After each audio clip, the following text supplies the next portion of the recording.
नमस्कार दोस्तों, मैं हेमंत। मेरे चैनल हेमंत एलएलबी लॉ में आपका स्वागत है। दोस्तों, आज की वीडियो में हम बात करेंगे कि अगर आपकी बाइक या कार चोरी हो जाती है तो उसका हम इंश्योरेंस क्लेम कैसे करें और इंश्योरेंस कंपनी की चालाकी से कैसे बचें और उसकी एफआईआर हम कैसे दर्ज करवा सकते हैं।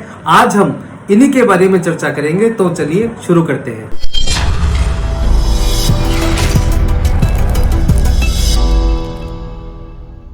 अगर गाड़ी चोरी हो जाती है तो हमारे पास आईपीसी की दो धाराएं हैं, जिसमें आईपीसी की सेक्शन 379 और 380 दिए गए हैं। अगर किसी के घर और निवास स्थान से अगर कोई गाड़ी चोरी हो जाती है तो उसमें आईपीसी के सेक्शन 380 में हम उसके खिलाफ मामला दर्ज करवा सकते हैं, जिसमें 7 साल की सजा का प्रावधान दिया गया है। अगर किसी की गाड़ी सार्वजनिक स्थान से जैसे किसी पार्किंग या किसी स्थान से गाड़ी चोरी हो जाती है तो आईपीसी के सेक्शन 379 में हम मामला दर्ज करवा सकते हैं, जिसमें 3 वर्ष की सजा का प्रावधान दिया गया है। मैं आपको बहुत ही सरल शब्दों में समझाता हूं कि आप इंश्योरेंस क्लेम कैसे कर सकते हैं और इंश्योरेंस क्लेम करने के लिए आपको कौन कौन से डॉक्यूमेंट्स की आवश्यकता होगी। तो आप ये वीडियो शुरू से लेकर अंत तक देखना है, तभी आपको ये वीडियो समझ में आएगा। अगर आपकी गाड़ी चोरी होती है तो सबसे पहले आपको 100 नंबर पर कॉल करके इसकी सूचना देनी चाहिए, और अगर आपका कोई नजदीकी पुलिस स्टेशन है तो वहां पर चोरी की आप शिकायत दर्ज करवा सकते हैं। ऐसा करना इसलिए जरूरी है कि मान लीजिए कि आज आपकी गाड़ी चोरी हो जाती है और आप यह सोचते हैं कि मैं अपनी गाड़ी को ढूंढ लेता हूं और आपको गाड़ी नहीं मिलती है और अगले ही दिन आप पुलिस स्टेशन रिपोर्ट लिखवाने जाते हैं, और पुलिस स्टेशन जाने के बाद पुलिस वाले भी उस गाड़ी मालिक को ढूंढते रहते हैं, क्योंकि अब उस रात को जब गाड़ी चोरी होती है तो उस गाड़ी से चोरी और डकैती हो जाती है और पुलिस वाले उस मालिक को ढूंढते रहते हैं। आप अगले दिन अगर रिपोर्ट लिखवाने जाते हैं तो पुलिस वाले आपको पकड़ लेते हैं, क्योंकि ये साबित करने में आपको बहुत ही कठिनाई का सामना करना पड़ सकता है कि गाड़ी चोरी हो गई थी और उसी दिन डकैती और चोरी हो गई थी उस गाड़ी को लेकर। तो पुलिस आपसे पूछताछ भी कर सकती है और पुलिस आपसे यह भी पूछ सकती है कि आपने तुरंत इसकी सूचना क्यों नहीं दी। इसलिए कभी भी आपकी गाड़ी चोरी होती है और उसका आपको पता लगता है तो तुरंत ही आप उसकी सूचना पुलिस स्टेशन में दे सकते हैं। कई बार ऐसा भी होता है कि गाड़ी वाले आपकी गाड़ी को टो करके ले जाते हैं, जैसे अलग अलग क्षेत्र में, जैसे नगर पालिका के द्वारा, नगर निगम के द्वारा या फिर ट्रैफिक पुलिस के द्वारा आपकी गाड़ी को टो करके ले जाया जाता है, तो आप वहां जाकर जुर्माना देकर अपनी गाड़ी को छुड़वा सकते हैं। इसके अलावा जैसे मैंने आपको यह बताया कि चोरी होने की स्थिति में आप आईपीसी के सेक्शन 379 और आईपीसी की सेक्शन 380 में मुकदमा दर्ज करवा सकते हैं। आप दो तरीके से एफआईआर दर्ज करवा सकते हैं, या तो आप नजदीकी पुलिस स्टेशन में जाकर एफआईआर दर्ज करवा सकते हैं, या आप पुलिस की वेबसाइट पर जाकर ऑनलाइन एफआईआर दर्ज करवा सकते हैं। ऑनलाइन एफआईआर दर्ज करवाना इसलिए ठीक रहता है क्योंकि आपको पुलिस स्टेशन जाना नहीं पड़ता है और सारी जानकारी आपको ऑनलाइन ही मिल जाएगी। इसके लिए आपके पास एक ईमेल आईडी होनी चाहिए, गाड़ी के सभी दस्तावेज होने चाहिए और आपके एफआईआर रजिस्टर्ड हो जाएगा। आपको ध्यान से यह बात सुननी है कि अगर आप पुलिस स्टेशन में सूचना देते हैं तो तुरंत ही आपको इंश्योरेंस कंपनी में भी चोरी की सूचना देनी होगी।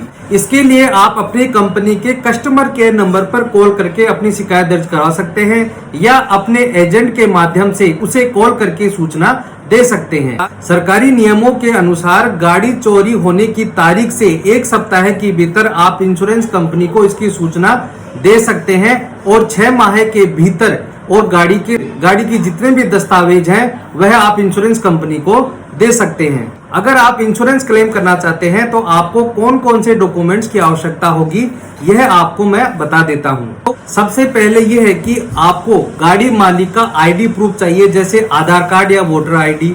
अगर कोई गाड़ी किसी ड्राइवर के पास से चोरी होती है तो उस ड्राइवर का ड्राइविंग लाइसेंस आपको देना होगा इंश्योरेंस कंपनी को। इसके अलावा गाड़ी की दोनों चाबी देनी होगी।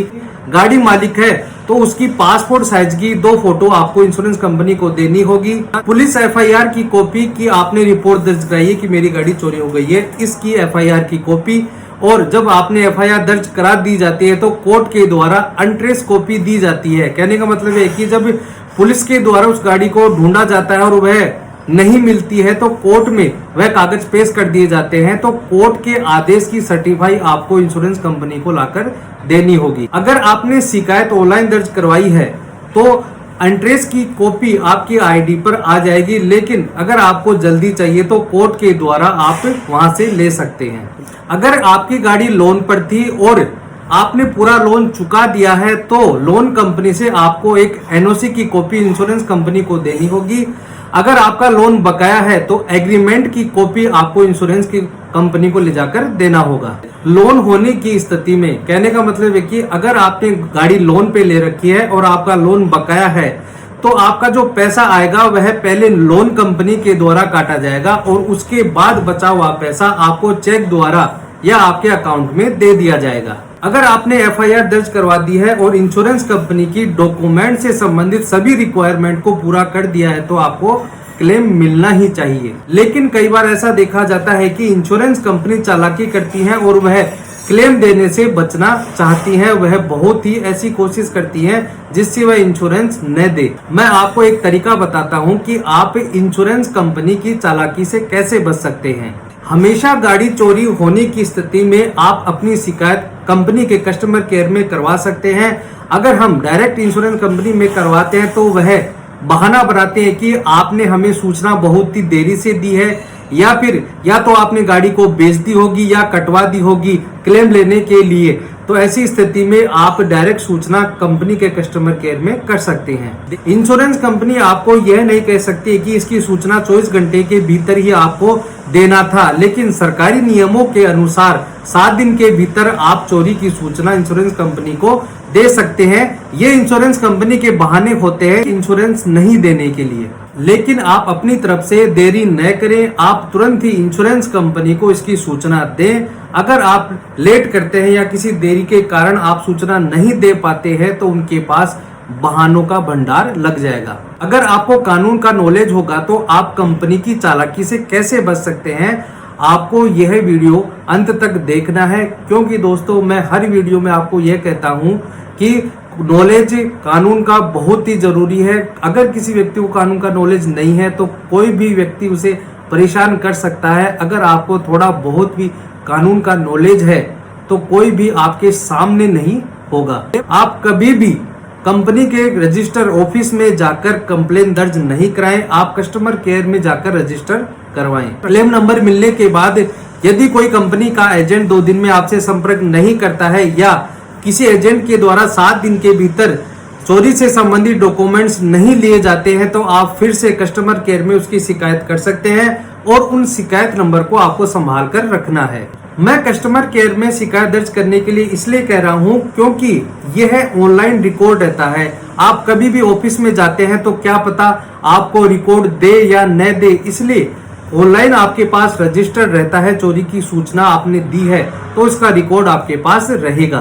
इतना कुछ होने के बाद भी अगर आपने कंपनी की सारी रिक्वायरमेंट पूरी कर दी है तो कंपनी को आपको क्लेम देना ही होगा। इसके अलावा अगर आप और भी सबूत और भी एविडेंस इकट्ठा करना चाहते हैं तो आपकी गाड़ी जहां से चोरी हुई है, अगर किसी मॉल के पास से चोरी हुई है, पार्किंग से चोरी हुई है, तो आप सीसीटीवी कैमरे की फुटेज निकलवा सकते हैं। इसके बाद भी यदि इंश्योरेंस कंपनी आपको क्लेम नहीं देती है तो आप उपभोक्ता न्यायालय में जा सकते हैं। उपभोक्ता फोरम में उपभोक्ता की सुनी जाती है, वहां पर आपको वकील की आवश्यकता नहीं पड़ती है, लेकिन आपको इस बारे में थोड़ा बहुत ज्ञान जरूर होना चाहिए कि आप किस तरह से अपनी फाइल लगा सकते हैं। आपको केवल वहां पर जाकर यह बताना है कि आपने अपनी गाड़ी का इंश्योरेंस करवा रखा था, आपकी गाड़ी इतनी तारीख को चोरी हो गई थी और मैंने इंश्योरेंस कंपनी को सारे डॉक्यूमेंट दे दिए हैं, उसके बावजूद भी वह क्लेम देने में टालम टोली कर रही है। तो आज की वीडियो में मैंने आपको यह बताया कि गाड़ी चोरी होने की स्थिति में आप कब एफआईआर दर्ज करवा सकते हैं